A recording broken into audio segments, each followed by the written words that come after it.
भाजपा के केंद्र में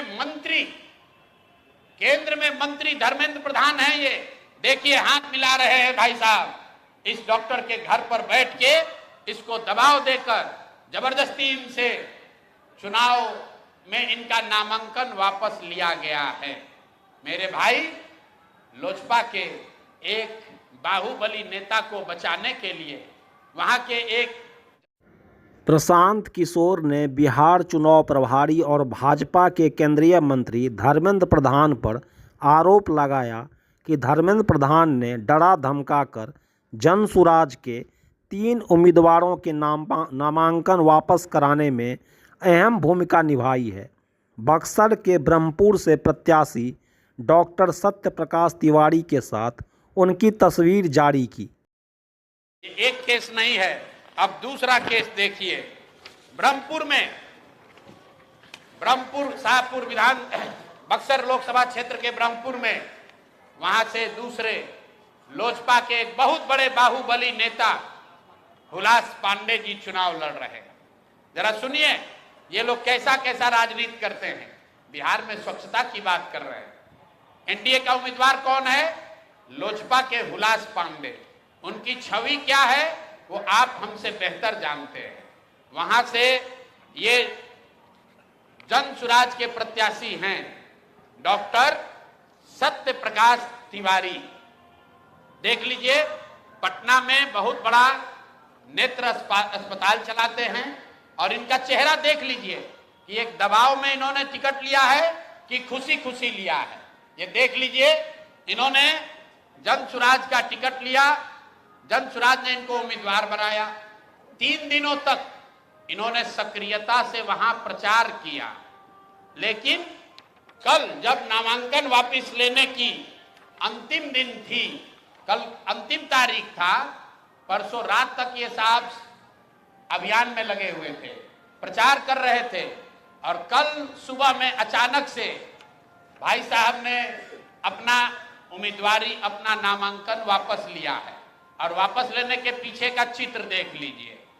उन्होंने एक चित्र जारी किया है कि जहां पर डॉक्टर साहब अपना नामांकन वापस ले रहे हैं, हम चित्र जारी कर रहे। देखिए, धर्मेंद्र प्रधान हैं और यही डॉक्टर सत्य प्रकाश तिवारी हैं। इनके घर पर बैठ के इनको देखिए क्या किया जा रहा है। आपने भारत के लोकतांत्रिक इतिहास में ये नहीं देखा होगा कि चुनाव घोषित होने के बाद जो उम्मीदवार है, आधिकारिक तौर पे जो उम्मीदवार है, उससे पार्टी का कार्यकर्ता नहीं, लोकल नेतृत्व नहीं, भाजपा के केंद्र में मंत्री धर्मेंद्र प्रधान हैं। ये देखिए हाथ मिला रहे हैं भाई साहब, इस डॉक्टर के घर पर बैठ के इसको दबाव देकर जबरदस्ती इनसे चुनाव में इनका नामांकन वापस लिया गया है। मेरे भाई, लोजपा के एक बाहुबली नेता को बचाने के लिए वहां के एक जनसुराज के सभ्य डॉक्टर के उम्मीदवारी को खत्म कराने के लिए आप इतनी ताकत लगा रहे हैं, तो पूरा बिहार को ये देखने, जानने, समझने की जरूरत है कि जनसुराज के लोग भाग रहे हैं कि यहाँ खुलेआम गुंडागर्दी की जा रही है, लोकतंत्र की हत्या की जा रही है। आप बताइए, आप में से कोई भी आदमी, आप सारे पत्रकार, यहाँ देश के भी पत्रकार हैं, पूरे देश के इतिहास में, लोकतांत्रिक इतिहास में आप दिखा दीजिए कि जहां किसी दूसरे पार्टी का घोषित उम्मीदवार, उसके साथ भारत के गृह मंत्री, भारत के केंद्रीय मंत्री बैठकर उसको डराकर, समझाकर, कोर्स करके उससे उम्मीदवारी वापस लेने के लिए मजबूर कर रहे हैं। ये चित्र आपके सामने जारी कर रहे हैं। ये कहानी यही नहीं रुकी है, ऐसी गलती इन्होंने सूरत में की थी। मैं इनको याद दिलाना चाहता हूं, लोकसभा चुनाव में आपको याद होगा जब ये लोग 400 पार का नारा दिए थे, तो सूरत में सारे दलों के प्रत्याशियों का नामांकन वापस ले लिया गया था।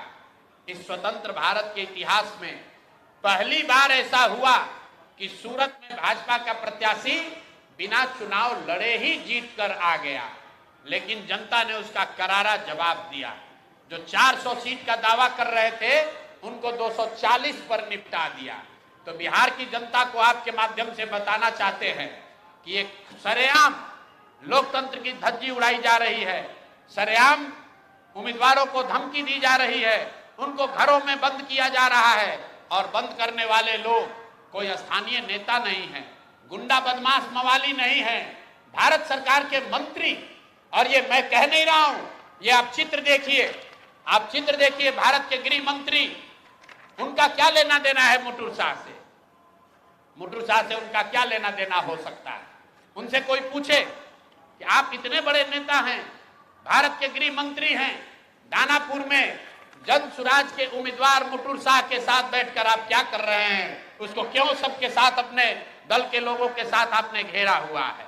और ये देखिए दूसरा सत्य प्रकाश तिवारी जी के साथ यहाँ के भारत के दूसरे मंत्री धर्मेंद्र प्रधान बैठकर देखिए चाय नाश्ता कर रहे हैं। और डॉक्टर साहब बताइए, कोई एक डॉक्टर हिम्मत करके बिहार की व्यवस्था को सुधारने के लिए खड़ा हुआ है, आप उसका हौसला अफजाई नहीं कर रहे हैं, आप उसका विरोध कर रहे हैं। यहां तक तो ठीक है, लेकिन आप उसके घर पर बैठ के उस पर राजनीतिक, आर्थिक, सामाजिक दबाव बना रहे हैं, उसको धमका रहे हैं। ये कहां तक ठीक है? ये बिहार की जनता को देखने और समझने की जरूरत है। मामला यही नहीं रुका।